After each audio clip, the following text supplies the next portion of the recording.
안녕하세요. 오늘도 서연살롱을 찾아주셔서 감사합니다.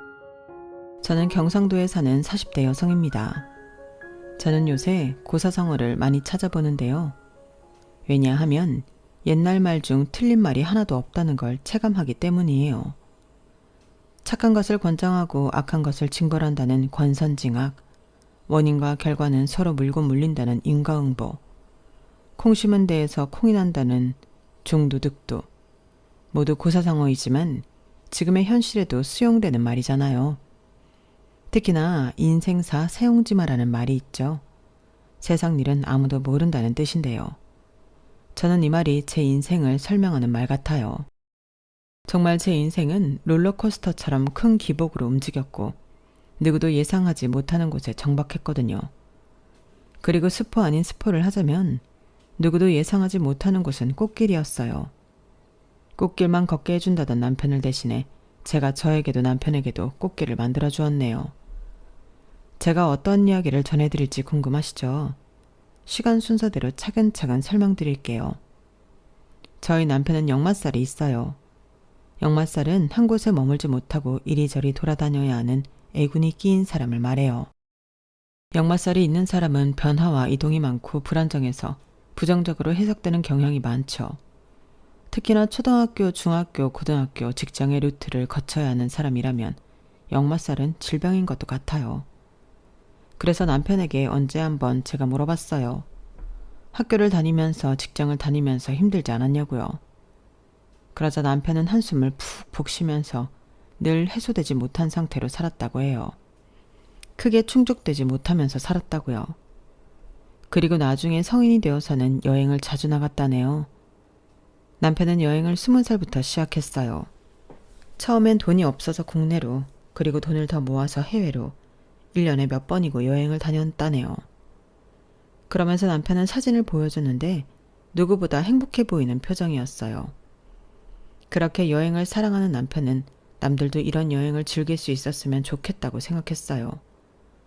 하지만 여행은 좀 어렵잖아요. 특히나 해외여행을 생각하면 언어도 다르고 화폐 단위도 다르고 저 같은 사람은 해외여행이 참 까다롭고 무섭거든요. 남편도 그걸 알았어요. 그래서 사람들이 쉽고 편하게 여행하는 것을 모토로 하는 여행업을 시작했어요. 그때 남편의 나이가 20대 후반이었어요. 이제껏 자신이 모은 돈과 대출받아 작은 사무실을 만들었고 차근차근 사업을 늘리기 시작해 저를 만났을 땐 이미 사무실을 이전하고 관광버스도 몇 대 있었어요. 그리고 사업은 더 커져서 저는 남편을 돕기 위해 이제껏 하던 격리 일을 그만두고 남편 회사에서 일을 배웠어요. 여행에 취미가 없는 저에겐 조금 어려운 일이었지만 뭐든 해보면 늘지 않겠어요? 그리고 전 남편에게 도움이 되는 부인이고 싶었어요. 그래서 열심히 일권해 저희는 바로 옆 소도시에도 여행사를 차려서 일을 했어요. 거기도 관광버스가 있었고 저희는 아파트에서 넓은 주택으로 이사를 갔어요. 태어난 2명의 아이가 한없이 뛰어놀아도 문제가 없었죠. 애들 교육도 아낌없이 지원해 줬어요. 기초적인 학원 수업뿐 아니라 아들이 운동을 좋아해서 운동학원도 보내고 딸은 미술학원을 가고 싶다고 해서 미술학원도 보냈어요. 그리고 악기도 하나쯤은 다룰 수 있어야 할 것 같아 악기학원도 보냈죠. 그런데도 여유가 있었어요. 일주일에 한 번은 주택을 관리해주는 사람을 쓰기도 할 만큼요. 하지만 인생사 세옹지마라고 말씀드렸죠. 정말 인생은 누구도 모르는 거더라고요. 어디서 갑자기 전염성 호흡기 질환이 유행할 줄 누가 알았겠어요. 처음 뉴스를 통해 그 소식을 접한 저는 기분이 쎄했어요. 남편이야 다른 전염성 질환처럼 얼마 못 간다고 했지만 저는 아닐 것 같았거든요. 그리고 아니나 다를까 그 질환은 2년이 넘게 저희 사업을 괴롭혔어요. 국가에서 여행을 막았잖아요.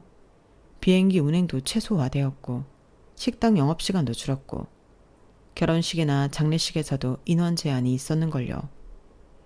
그러니 사람들 자체도 여행을 하지 않으려 했고요. 여행업은 말 그대로 추락했어요. 저희는 수입이 명백히 제로였어요. 그러니 직원들 월급을 주기 위해 관광버스를 팔아야 했고 나중엔 그걸로도 안 되어서 직원을 정리하고 사무실도 정리해야 했죠. 하지만 남편은 발악했어요.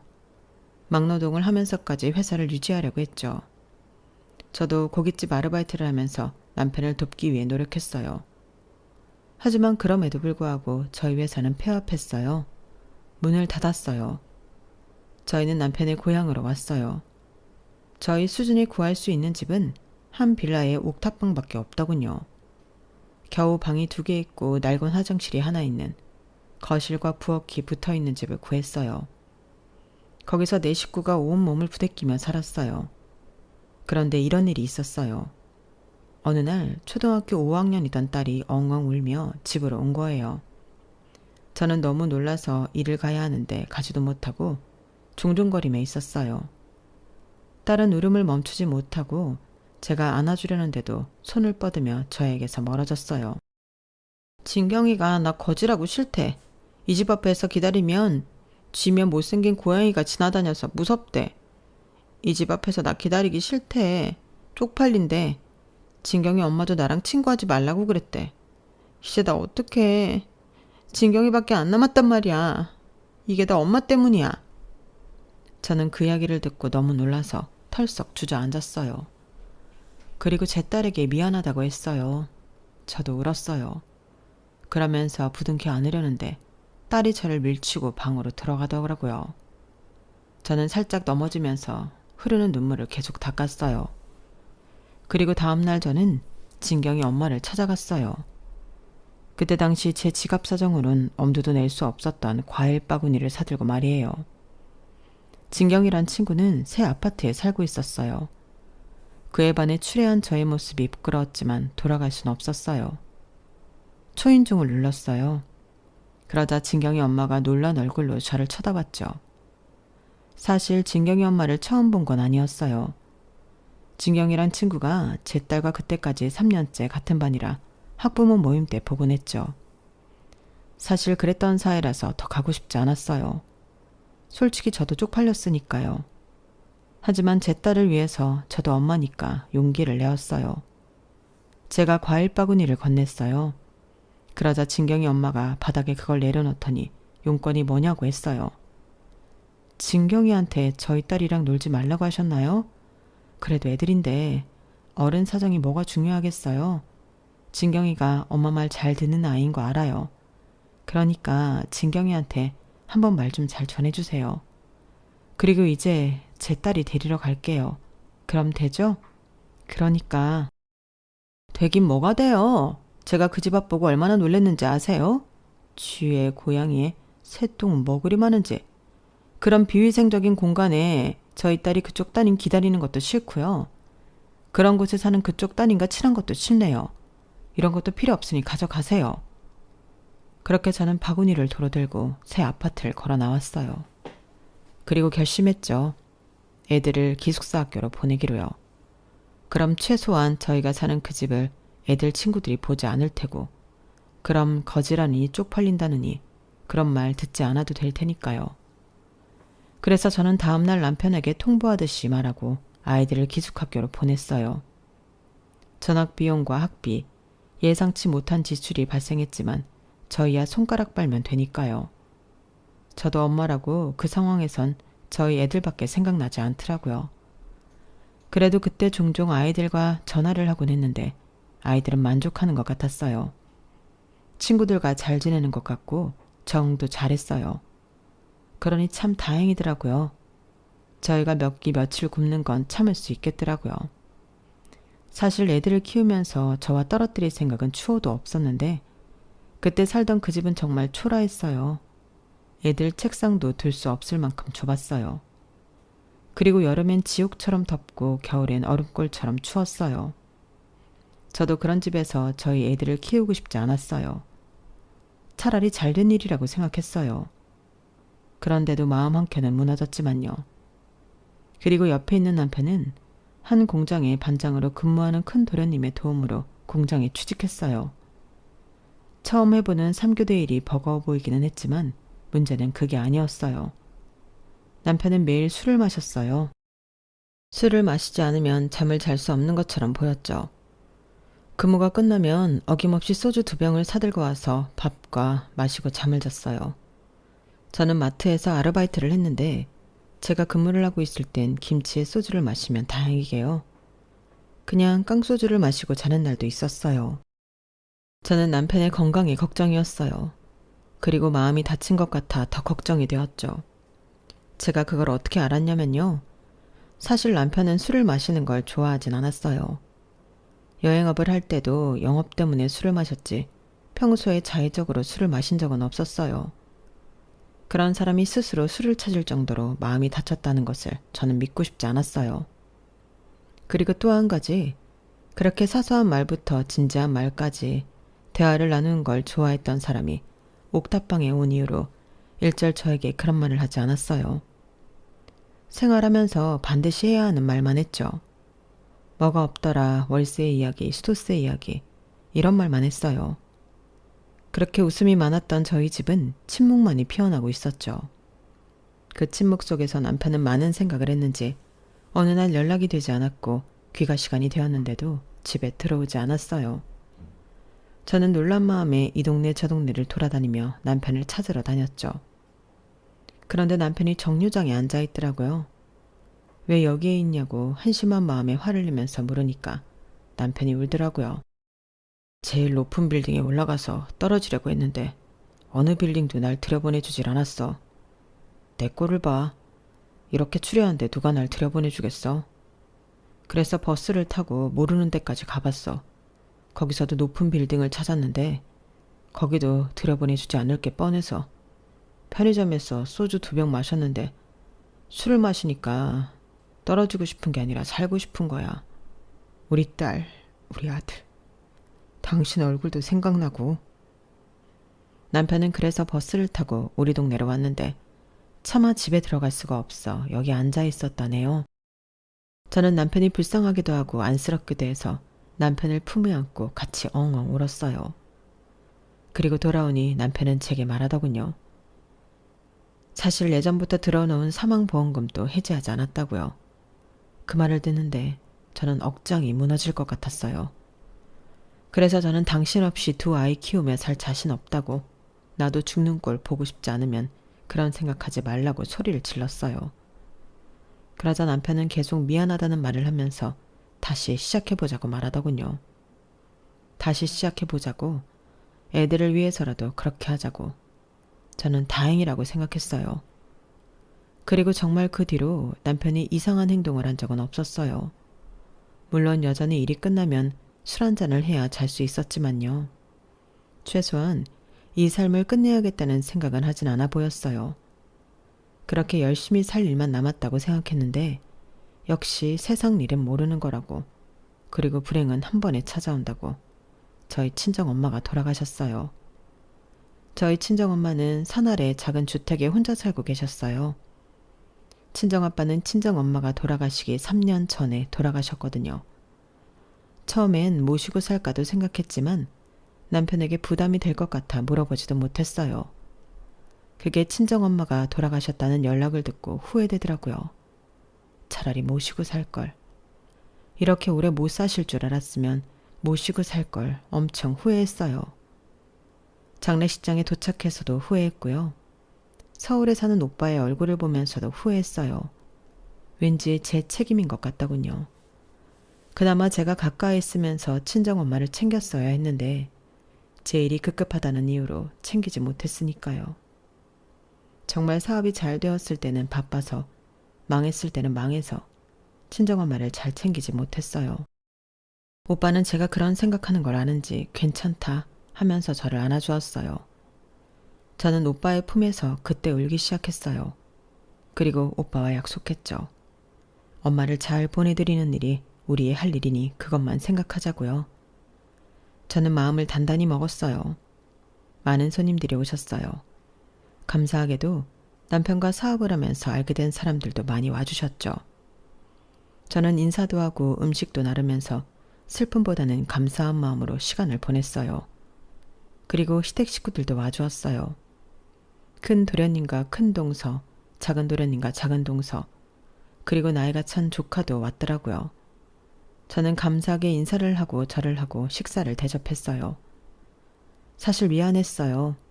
저희가 사업이 망하고 처음 만난 게 제 친정엄마 장례식이어서요. 사실 저희 부부가 사업을 하면서 여유가 없었어요. 경제적으로는 여유가 있었지만 마음의 여유가요. 그래서 가족들도 잘 못 챙기고 연락도 자주 안 했죠. 명절에만 겨우 얼굴을 보았어요. 저희 부부 빼고 나머지 두 형제는 잘 지냈는데 말이에요. SNS를 보거나 명절 때 이야기를 들어보면 근처에 살면서 자주 만나는 것 같더라고요. 저녁도 먹고 커피도 마시면서 말이에요. 동서 둘이서 나이도 같거든요. 호칭은 형님, 동서하지만 무척 친하게 지내요. 그래서 명절이 되면 저만 소외되는 기분이 들기도 했었죠. 그래도 그건 제가 친해지려고 여유를 내지 않은 게 문제니까 동서들을 미워하거나 그러진 않았어요. 동서들도 대놓고 저를 배척하지도 않았고요. 그리고 사업이 망하면서는 마음의 여유뿐 아니라 경제적인 여유도 없으니 아무리 같은 동네에 살고 있어도 간단히 저녁을 먹고 커피를 마실 수 없었어요. 저희에겐 그 돈이 무척 컸거든요. 그만큼 경제적인 여유가 없었어요. 그랬기 때문에 그 자리가 불편하기도 했지만 고마운 마음이 더 컸죠. 그래서 음식을 더 가져다 주고 하며 제 마음을 표현했어요. 시댁 식구들은 식사를 하고 오래 머물다 갔어요. 때마침 첫날이라 조문객도 많이 없어서 저도 함께 앉아 있었네요. 그런데 시댁 식구들과 같이 오실 줄 알았던 시아버지는 오시지 않았더라고요. 시댁 식구들도 시아버지에 대한 이야기는 하지 않았고요. 그래서 제가 은근히 물어보니 바쁘셔서 이야기를 안 했다고 하더군요. 하지만 거짓말이었어요. 제가 듣기로는 남편이 시댁 식구 모두에게 메시지를 보냈다고 했거든요. 심지어 치매에 걸리신 시어머니에게도 메시지를 보냈다고요. 실수로 말이에요. 그만큼 정신없이 보냈다는 거죠. 물론 어차피 오시지 않았으니 시댁 식구들 말처럼 아예 모르고 있다고 생각하는 게 마음이 편하긴 하죠. 하지만 서운하지 않았다면 거짓말이에요. 그래도 사돈어른이 돌아가셨는데 발걸음은 몰라도 봉투나 제게 따로 연락은 해주시는 게 맞지 않나 싶었어요. 제가 그때 그런 서운한 마음을 잘 숨기지 못했나 봐요. 작은 도련님이 젓가락을 탁 놓더라고요. 에이, 형수님. 아버지가 저희보다 바쁘신 거 모르는 사람 있어요, 여기서? 그리고 지금 한창 수확철인데 아버지가 자리 비우시면 말도 잘 못하는 베트남 애들이 마음대로 과수원 엉망으로 할 텐데 알잖아요. 예전 이야기해서 미안하지만 옛날에 회사 운영할 때도 두 분 자리 비우면 밑에 애들이 마음대로 하려고 하잖아요. 그래서 통 오지도 않았으면서 뭘. 도련님이 그렇게 말하니 저도 할 말이 없었어요. 사실이거든요. 시아버지는 오래전부터 큰 과수원을 운영하시는데 딸린 직원들도 많고 노동자도 많아요. 그래야 유지가 될 정도로 넓은 과수원이거든요. 게다가 그 땅이 또 시아버지 땅이어서 벌이가 상당해요. 도련님 말대로 여기 형제들 중에서 가장 바쁘시고 가장 부자세요. 1년 365일 중 최대한 농번기 없이 많은 작물들을 가꾸어 일하시니까요. 언제나 느끼지만 남편은 시아버지 일에게 일에 대한 열정면에서 비치지도 못해요. 저는 간혹 시아버지가 몇 세 때까지 일을 하실까 생각하기도 해요. 아마 아프셔도 일을 하실 거예요. 워커홀릭은 시아버지를 위한 말일 테죠. 그러니 저는 도련님의 말도 시아버지의 행동도 이해가 되었어요. 나중에라도 연락을 주시겠지 생각하면서 시아버지에 대한 서운함을 멀리 보냈네요. 그리고 그 사이 식사를 다 했는지 식구들이 자리에서 일어났어요. 그런데 귤이나 토마토만 먹었을 뿐 음식엔 손을 전혀 안 댔더라고요. 국이나 밥도 처음 그대로였어요. 제가 그걸 빤히 보고 있자 작은 도련님이 입에 맞지 않는다고 말하더군요. 여기 장례식장은 처음인데 입에 영 안 맞네요. 보기에 좋은 떡이 먹기에도 좋은 법인데 국색도 이상하고. 형수님, 한번 먹어보고 고른 거예요? 다들 식사하러 오시는데 이건 영 아니다. 부조금 많이 냈는데 밥값은 뺄 걸 그랬네요. 작은 도련님의 그 말에 큰 도련님도 두 동서도 동의하는 듯 고개를 끄덕였어요. 특히 큰 동서가 크게 고개를 끄덕였죠. 형님, 반찬 담을 때 그릇에 덜 묻게 담으라고 해요. 이리저리 묻어서. 보기 안 좋잖아요? 수육도 너무 냄새나고. 난 아까 구역질 할 뻔했잖아. 세 사람이 고개를 끄덕였어요. 저는 당황해서 아무 말도 못했어요. 다른 분들은 식사 잘하고 간다고 말했는데, 그리고 저희 부부도 내내 식사 잘했고요. 시댁 식구들에게만 다른 접시가 준비된 걸까요? 그럴 리가 없잖아요. 그리고 그 네 사람은 제가 무슨 말을 하기도 전에 신발을 신으러 갔어요. 저희 부부도 버선발로 뛰어가 신발을 신었죠. 주차장까지 배웅할 생각이었어요. 그런데 앞에서 네 사람이 장례식 품평을 하더라고요. 음식도 별론데 여긴 주차장도 너무 협소하더라, 그치? 골목골목에 주차해야 하는데 알다시피 내 차가 크잖아. 내가 베스트 드라이버가 아니었으면 진즉 차 긁혔다고. 그리고 네 차는 세단이니까 좀 낫겠다. 아, 그러고 보니 형 차 팔았나? 아, 전에 팔았다고 했지? 그 차가 외제차였으니까 꽤 돈이 나왔겠어. 그 돈으로 옥탑방 보증금 한 거야? 아, 보증금하고 2달치 월세 냈다고? 그 정도면 많이 받았네. 요새 옥탑방도 비싸네, 비싸. 그러니까 형도 매매로 샀었어야지. 할 수 있을 때 매매로 샀으면 지금 옥탑방에서 고생할 일도 없잖아. 아닌가? 그것도 팔았어야 했나? 난 뭐 얼마나 망했는지 모르니까. 이래서 공무원이 좋다니까. 망할 일 없어. 돈 꼬박꼬박 나와. 뭐 크게 한 방은 없지만 이제 형 나한테 별말 못하겠네. 그치? 이전에 한번 술에 취한 남편이 시청 공무원인 작은 도련님에게 이런 말을 한 적이 있어요. 남자는 배포가 커야 한다. 밀고 나가야 하면 강하게 밀고 나가야 해. 멍청하게 주는 월급 꼬박꼬박 받는 거 그것도 많이 오르지도 않고 말이야. 안정성을 추구하는 게 요새 사람들의 추구인가 보지만 그래도 남자는 한 획을 그어야 해. 너처럼 쫌생이같이 굴어서는 안 된다고. 너도 마찬가지야. 공장을 벗어나야지.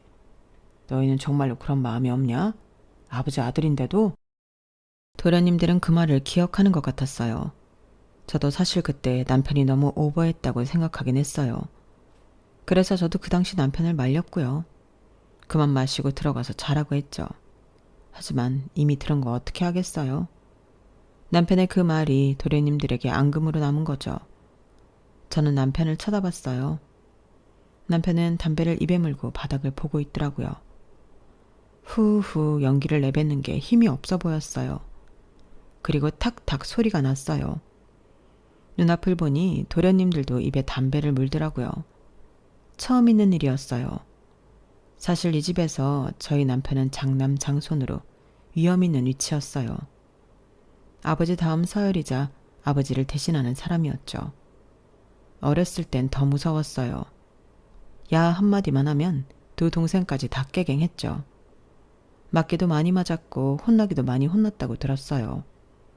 그래서 남자는 사업을 해야 한다는 말도 그 말도 안 되는 소리를 들어도 고개를 끄덕일 수밖에 없었던 거죠. 대체로 그런 분위기였어요.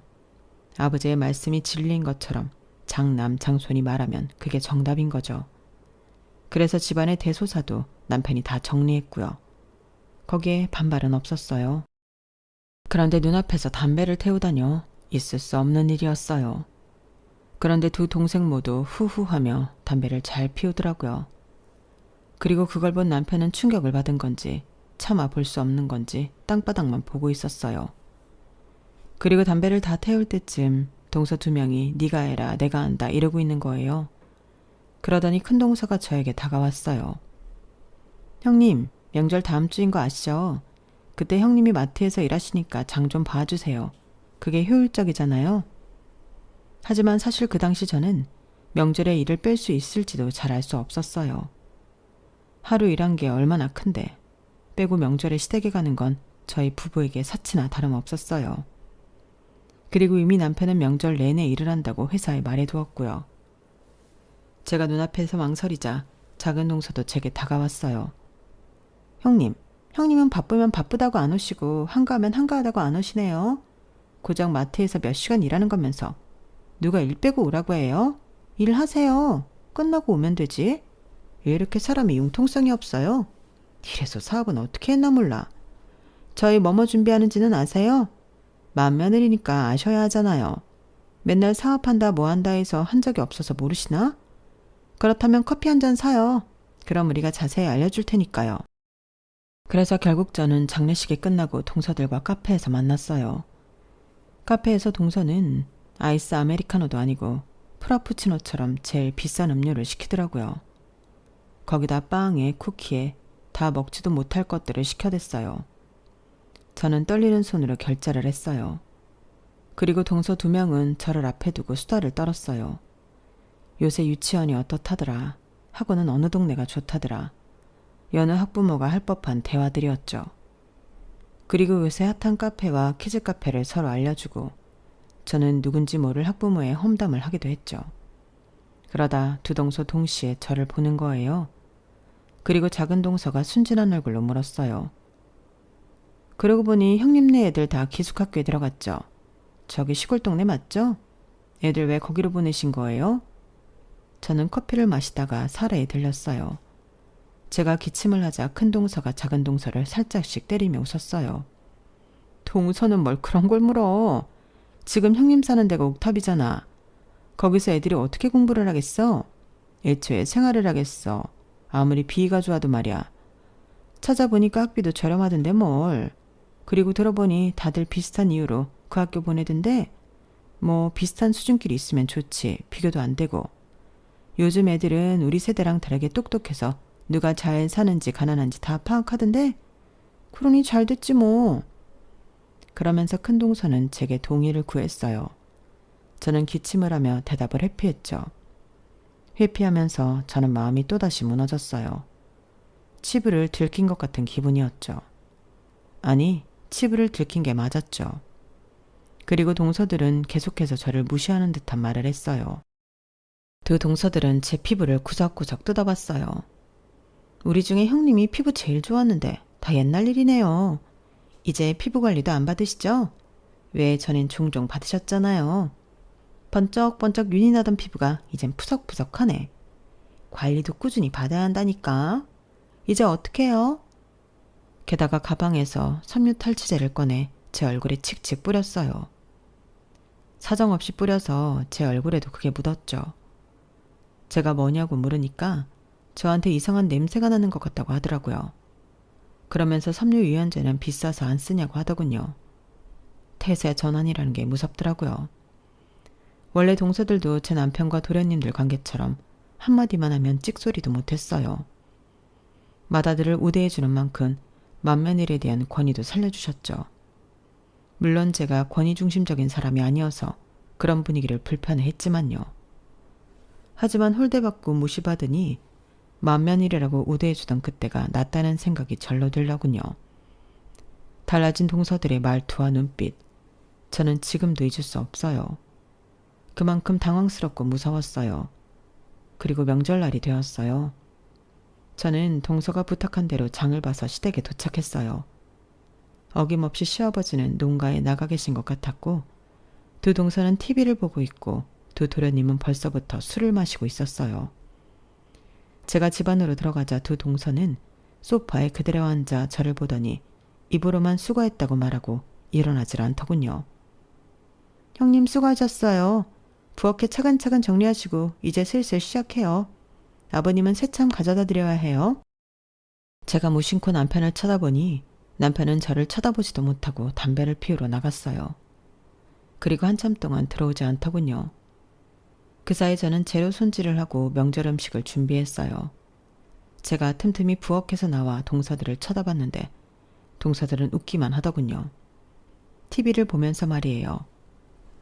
저는 결국 명절 음식을 혼자 다 했어요. 시아버지 새참국수도 제가 만들었고요. 마트에서 일을 해서 손목이 아픈데 요리를 할 때마다 부르르 떨리더라고요. 하지만 어떻게 해요? 아무도 안 할 순 없으니 해야죠. 저는 도련님들 술상을 차려드리고 부엌으로 돌아와 시아버지 새참을 챙겨두었어요. 그때 두 동서가 오더니 새참은 자기들이 가져다 주겠다는 거예요. 저는 그때 콧바람이 쐬고 싶었는데 두 동서는 제 대답을 기다리지 않고 쟁반을 들고 밖으로 나갔어요. 저는 계속 이어지는 두 도련님의 술주정을 들어주고 비어가는 그릇에 음식을 채우며 정신없는 시간을 보냈어요. 그리고 저희 남편이 그제서 들어왔죠. 저보고 화장실에 가서 머리를 다시 묶고 오라고 하더라고요. 그러면서 제가 앉던 자리에 앉더군요. 저는 화장실에서 머리를 다시 묶으면서 서러운 마음을 감출 수 없었어요. 조금 울 뻔했다면 과장일까요? 그리고 제가 머리를 정리하고 나오는데 이런 소리가 들리더라고요. 형, 아무리 형이지만 공장에선 내가 반장이야. 내가 반장이고 형은 아무 힘도 없는 현장직이라고. 내가 하라는 거 고분고분 하라니까. 그때만큼은 형은 형이 아니야. 내가 어떻게 평가하느냐에 따라 형 목숨이 왔다 갔다 한다고. 알아? 지난번에도 말이야. 내가 앞에서 담배 좀 핀다고 우르렁거리듯 쳐다봤지.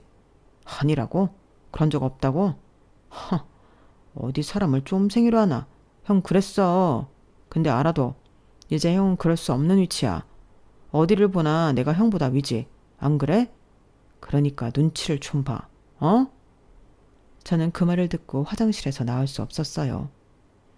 화장실 문고리를 잡고 계속되는 도련님들의 폭언을 듣고 있었죠.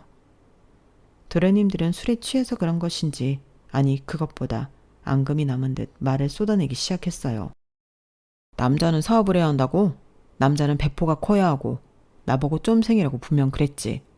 형, 결국 근데 어떻게 됐어? 형은 망하고 나는 여전히 다니고 있잖아. 그거 알아? 난 연금도 나온다고. 왜 얼마 되지도 않는 거 가지고 유세 떤다고 해보시지.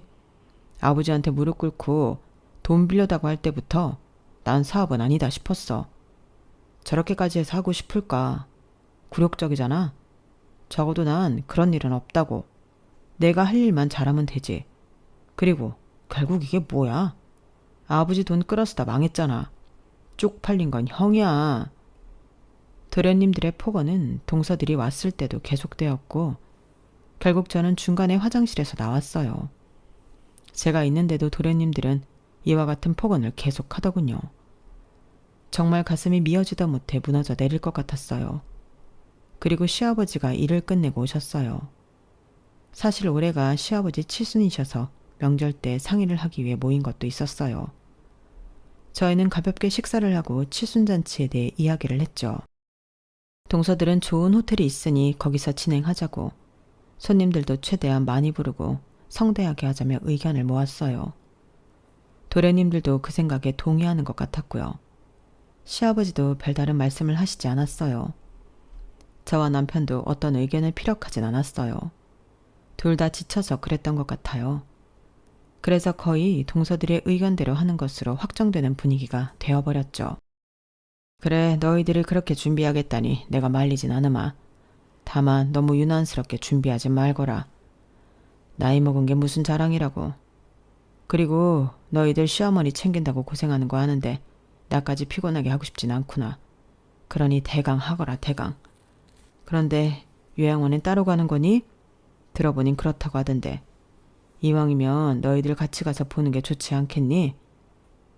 물론 이것도 내가 강요할 수 없지만 말이다. 내가 자주 가야 하는데 너희들한테 미루는 것 같아 미안하구나. 그러자 큰동서가 시아버지의 손을 잡았어요. 아버님, 그런 말씀이 어딨어요. 그리고 저희가 다 맞는 시간이 없어서 따로 가는 거니까 너무 염려 마세요. 생각을 바꿔보면 따로 가는 것도 나쁜 건 아니에요. 어머님은 외로울 시간 덜하니 좋죠. 그리고 저랑 동서는 같이 가요. 그러니까 걱정 마세요. 그죠, 형님? 형님은 일이 바쁘시니까요. 저희가 어머님은 더 잘 챙길 테니까 걱정 마세요. 시아버지는 큰동서의 손을 꼭 잡고 고마운 마음을 전하셨어요. 그리고 시아버지는 저를 보더니 상은 잘 치렀냐고 말씀하셨어요. 저는 시아버지가 그 일을 까먹으신 줄 알았는데 아니었던 걸까요? 저는 고개를 끄덕였어요. 그러자 시아버지가 이번엔 제 손을 잡으셨어요. 고생이 많았다. 내가 가보지 못해서 미안하구나. 그때 하필 수도관이 터져서 내가 없으면 안 됐다. 그리고 내가 돈 봉투를 보냈는데 적은 돈이지만 필요한 데가 있다면 쓰거라. 저는 그 말을 듣고 저도 모르게 동서들과 도련님들을 바라봤어요. 그 네 사람은 제 눈을 피하면서 허공을 보고 딴청을 하고 있었어요. 저는 그때 이 네 사람이 시아버지의 조의금을 가로챘다는 것을 알았어요. 돈의 액수보다도 그 마음 때문에 화가 났어요. 하지만 제가 그 자리에서 화를 낼 순 없잖아요. 가만히 있었어요. 그러자 시아버지가 시어머니를 칠순잔치 때 모시고 싶다고 말씀하시는 거예요. 외출이 된다면 그렇게 하고 싶다고요. 저희는 당황했어요. 시어머니의 치매 상태가 좀 심각하거든요. 가면 제 얼굴도 한참 뒤에나 알아보세요. 어떤 날엔 아예 알아보지 못하신 적도 있고요. 저는 시아버지가 시어머니의 상태를 정확히 모르시는 것 같아 걱정이었어요. 심각해진 부인의 상태를 알고 충격받진 않으실까 이런 생각도 들었고요. 그런데 두 동서가 그렇게 하자고 하는 거예요. 그래서 저희는 시아버지 칠순잔치에 치매에 걸린 시어머니를 모시게 되었어요. 그렇게 자리를 정리하고 시아버지가 방으로 들어가셨는데 제가 거실에서 모아온 그릇들을 부엌으로 가져가는 순간 동서들의 대화가 들리더군요. 동서, 솔직히 그건 아니지 않아? 어떻게 치매 걸린 노망난 할망구를 잔치에 초대하자고 하지? 물론 그 옆자리는 어머님이 앉아 계시는 게 맞지만 솔직히 지금 시어머니라고 부르기도 그렇잖아. 우리 알아보지도 못하는데 안 그래? 그러게요 형님. 아무리 눈치가 없으셔도 노망난 노인네 데리고 무슨 잔치예요. 그쵸? 누구 얼굴에 먹칠하고 창피당하려고 벌써부터 등골이 오싹해요.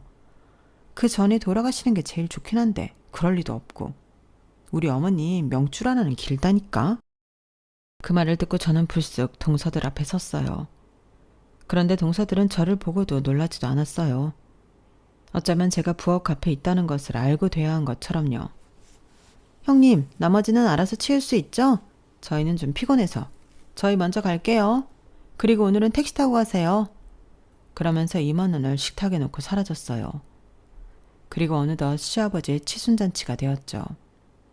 저는 연회장을 꾸미고 사회자에게 대본을 전달하고 음식을 확인하고 무척 바빴어요. 그리고 두 동서는 시어머니를 데리러 갔죠. 그런데 두 동서들이 각자 자기 자식들 옆에 꼭 붙어서 연회장 일에는 신경도 쓰지 않았어요. 오히려 연회장에서 혼자 바쁜 저에게 빈병이라도 주워가서 살림해 보태요 라며 농담도 아닌 말을 하기나 했죠. 저는 끓어오르는 화를 참고 시어머니에게 다가갔어요. 제가 다가가니 시어머니는 엄청 놀라며 저를 쳐다봤어요. 저는 웃으며 한 손에는 시어머니가 입을 옷을 들고 한 손으로는 시어머니의 손을 잡았어요. 시어머니의 손이 따뜻했어요. 시어머니는 치매에 걸리기 전에도 그러셨어요. 언제나 온화하시고 따뜻하셨죠. 누구에게나 친절하셨고요. 그리고 5년 사이에 아빠 엄마 상을 치르면서 저는 시부모님에게도 애틋해졌어요. 남편을 사랑하니까 저절로 그런 마음이 들었던 것도 있지만 시부모님은 제게 한 번도 나쁘게 하신 적이 없으셨으니까요. 오히려 제가 그렇게 해드리지 못한 것에 미안함이 있었죠. 그래서 사업이 망하고 나서 매주 2번씩은 동서들과 다른 시간에 시어머니를 찾아뵈었어요. 저를 알아보지 못하셔도 밥을 떠먹여드리고 간식도 챙겨드리고 말동무도 되어드리고요. 시어머니를 생각하면 아프지 않았을 때 더 잘해드릴 걸 하는 마음이 너무 진하게 들어요. 그게 진정한 후회겠죠. 하지만 후회보다도 더 찾아뵈는 게 저를 위해서도 좋은 일이니까요. 저는 옷을 들고 시어머니와 탈의실로 들어갔어요. 탈의실에서 시어머니 옷을 벗겼어요. 그런데 저는 놀라지 않을 수 없었죠. 시어머니 온몸에 멍이 있는 거예요. 전보다는 크고 검버섯보다는 작게요. 제가 놀라서 시어머니의 온몸을 보고 있는데 동서가 들어왔어요. 호들갑을 떨면서 저를 밀치더니 자기가 할 테니 가라고 하더라고요. 저는 이상했어요. 남편은 즉시 요양원으로 택시를 타고 갔어요. 그리고 그 자리에서 저는 충격적인 이야기를 들을 수 있었어요. 처음엔 아무것도 모른다고 하던 간호사가 제가 고소하겠다고 하자 진실을 털어놨어요. 며느리라고 오는 두 사람이 할머니를 자꾸 꼬집었다고요. 제가 그 며느리가 이 사람이 맞냐고 사진을 보여줬어요. 그러자 맞다고 했어요. 저는 충격을 받아 어지러웠어요. 그리고 뒤에 있던 한 보호자가 저를 불렀어요. 그 두 사람 좀 오지 말라고 해요. 같은 며느리 맞죠? 그 두 사람 정말 독종이에요. 계속 할머니 꼬집고 괴롭히길래 제가 하지 말라니까 내가 무슨 상관이냐고 호통을 칩디다. 할머니 몸 보고 온 것 같은데 꼬집는 건 물론이고 뜨거운 건 못 드시는데도 자꾸 입으로 밀어넣고 약 먹을 시간인데도 약 제대로 주지도 않고 내 참 기가 막혀서 처음엔 딸인 줄 알았는데 며느리라길래 나도 저런 며느리 생길까 무섭디다. 아무튼 이제 오지 말라고 해요. 그 사이 행사는 진행되었어요. 남편의 말로는 자연스럽게 진행되었다고 해요. 그리고 식사를 하는 시간이었어요. 원래는 작은 동서가 시어머니의 식사를 챙겨야 했는데 자기 애들 챙기느라 시어머니 식사는 안중에도 없었어요. 그래서 남편이 작은 동서에게 물어보려고 일어났을 때 시어머니가 마이크를 잡으셨어요. 처음엔 누구도 신경 쓰지 않았는데 그때 왜 삐 소리 있잖아요. 그게 크게 울렸어요. 애들이 놀라서 울고 동서들은 애들을 달래고 난리도 아니었어요. 아, 신기하다. 큰아들 김창수, 둘째 김정수, 막내 김종수. 우리 집 주소는 화랑리 땡땡땡 번지.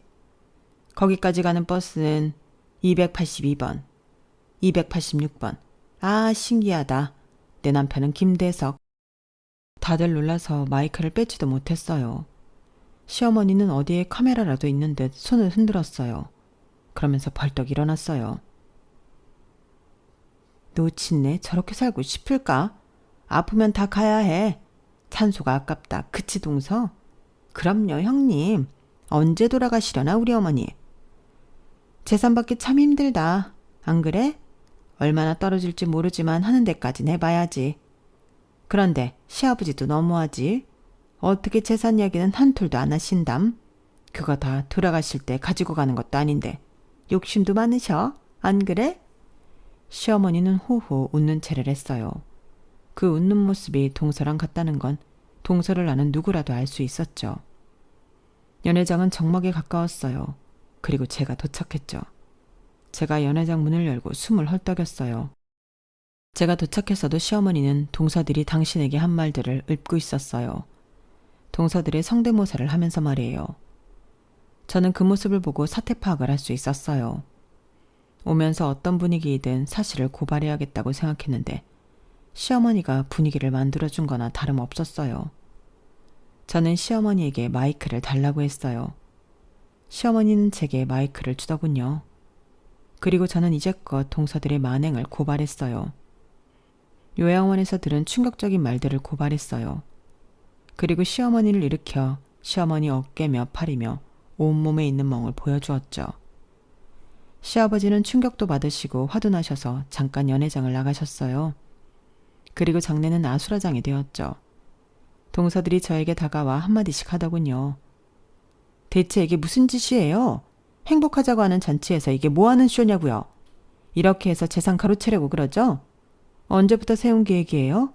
형님, 정말 무섭네요. 이렇게 하신다고 재산 다 받을 수 있을 줄 알아요? 시아버님을 뭘로 보시고 저희가 그렇게 노력하는데도 재산에 제자도 꺼낸 적 없는 분이라고요. 고작 이런 모함으로 저희가 상속 못 받을 줄 아세요? 그리고 저희가 했다는 증거 있어요? 있냐고요? 동서들은 자꾸 제게 증거가 있냐고 물었어요. 그래서 저는 제가 읽은 종이를 꺼내 보여주었죠. 다 간호사며 요양보호사며 다른 보호자가 쓴 증언들이었어요. 나를 욕하는 건 상관없지. 나는 지금처럼 동서에게 말할 수 있고 그만하라고 할 수 있으니까. 그래서 말인데 아버님이 주신 조의금은 어떻게 했니? 뭐에다 썼니? 그건 너무 선 넘은 거 아니야? 어디서 배워먹은 거야? 아무튼 치매에 걸린 어머님한테 화풀이하는 건 아니지 않아? 아버님 재산 이야기 안 한다고 어머님한테 이런 폭언에 폭행해. 너희가 그러고도 사람이니? 너희 그러다 아버님 돌아가시라고 고사도 지내겠다? 그리고 증거가 왜 없어? 어머님에게 나 있는 멍, 그건 어떻게 설명할 건데? 요양병원에서 그랬다고 할 거야? 그럼 요양병원은 가만히 있을 것 같아? 그 사람들이 바보가 아닌 이상 진실을 말할 거고 진실은 통하게 되어 있어. 제발 자식도 있는 사람끼리 양심을 속이지 말자. 그리고 시아버지가 연회장으로 들어오셨어요. 로드에 있는 저희를 지나쳐 당신의 자리까지 가시더니 한숨을 푹푹 쉬시더라고요. 그리고 시어머니 옆에 있는 마이크를 드셨어요. 안녕하세요. 오늘 친순잔치 주인공 김대석입니다. 먼저 이런 소란을 일으켜 죄송합니다. 저도 어쩌다 이렇게 되었는지 정말 죄송합니다. 그리고 저는 오늘 중대 발표를 하려 합니다. 저는 오늘 이후로 제 농가를 큰 며느리에게 넘기려 합니다. 며느라가야, 잘 들어라. 나는 네가 고생한 거 다 안다. 남편 잘못 만나 사업 망하고 허튼 일 하면서도 치매 걸린 시어머니 챙겨주랴, 혼자 사는 시아버지 챙겨주랴 고생하는 거 다 안다. 그 고생을 알고 있어서, 그리고 나는 너의 부지런함을 알고 있어서 내 농가에서 일해보라 제안한 것이다. 그리고 너는 내 믿음에 응답하듯 정말 잘해주고 있구나. 그래서 나는 이 농가를 너에게 넘겨주려 한다. 원래는 이렇게 빨리 넘길 생각은 없었지만 그래야 할 것 같구나. 이제 나도 내 마누라를 챙겨야지. 너무 홀로 둔 것 같구나. 장내가 동서들의 울분으로 들썩였어요. 동서들이 시아버지의 발언에 울고불고 난리도 아니었어요. 동서들 옆에 있던 아이들도 함께 울고요. 그리고 도련님들은 헛웃음을 치며 저를 노려보았죠. 그리고 이들은 이내 시아버지 앞에 다가가 무릎을 꿇고 호소하기 시작했어요. 뜻을 굽혀달라고 취소해달라고 두 손을 싹싹 빌면서 애원하더라고요. 하지만 시아버지는 눈 하나 깜빡하지 않았어요. 어떻게 이런 철면피가 있단 말이냐. 너희들이 내 부인에게 한 짓을 내가 보고도 잊으란 말이냐? 나는 오는 일을 분명히 기억할 거다.